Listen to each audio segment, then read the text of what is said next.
The fall season officially here, I want to show you how our threads tights can blend perfectly with your skin tone to give you that little bit extra warmth, but also still looking super cute with your fall outfit. First, we'll start with our tights in the color tan.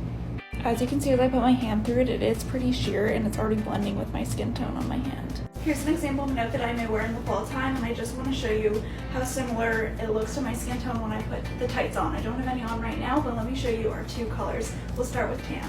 Okay, this is the outfit with the tan sheer tights on. As you can see, it looks very similar to my skin tone, makes my skin look smoother, and it definitely makes me feel more secure with the control top.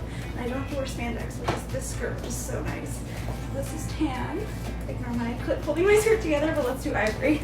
This is ivory up close, and this is ivory in comparison to my hand and my skin tone on my hand. As you can see, very similar, and it definitely blends super well. And this is my outfit with the ivory tights on. As you can see, still very similar, very well blends with my skin tone.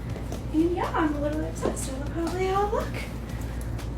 Ivory and tan are our two lightest colorways, so obviously they go best with my skin tone, and as you can see, they both blend really well because we all vary in skin tone a bit, but we do have 5 colors total: ivory, tan, caramel, espresso, and black. Click the link in our bio to shop and learn more about threads.